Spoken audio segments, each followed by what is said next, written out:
Let's do it. Let's propagate now. I'm ready to roll. Says he's doing some sort of a podcast. It's pretty suspicious if you ask me. If you see something, say something. On Maynard.com.au.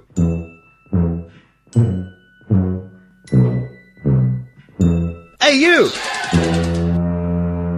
And also, I love how you've got the No Agenda stream now, so you basically got a continuous stream of songs chosen by the audience that the computer pulls at random from a file. Is that correct? This was a big aha moment. As a kid, I've always dreamed of having my own radio stations, and hence I was involved in a lot of pirate radio. The hardest part of a 24-hour-a-day station is scheduling the music, particularly if it's globally, because you may be in the mood for something when it's evening here, it's a different time in Australia.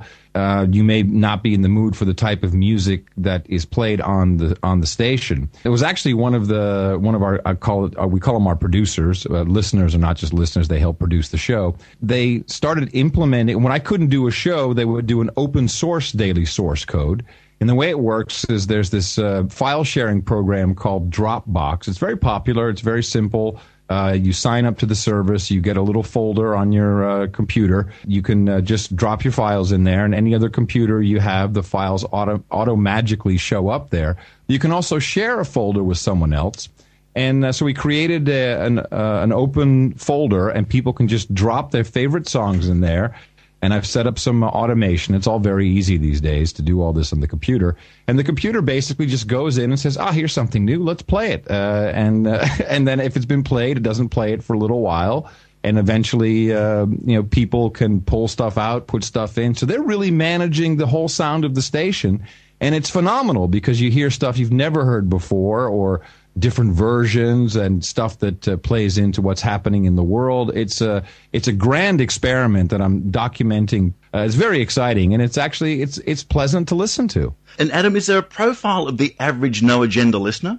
I don't know if we know the age ranges everywhere from 15-year-old kids to we have 87-year-old listening. It's hundreds of thousands worldwide. But it is typically people who have a nagging feeling that they're being lied to. And this nagging feeling comes from the fact that they're being lied to, and mainly by mainstream news organizations who have multiple agendas. Any type of commercial media, the actual programming is not the product, but the audience is the product. And let me just explain that.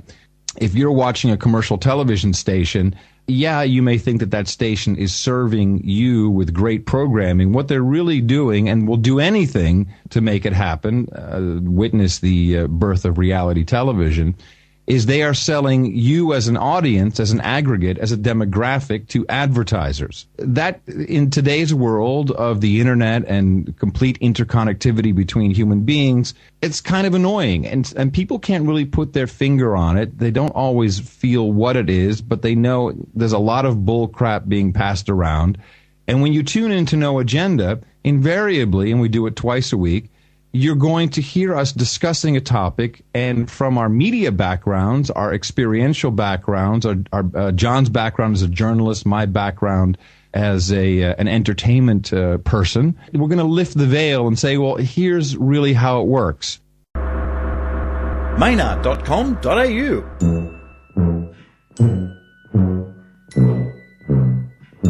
Hey, you!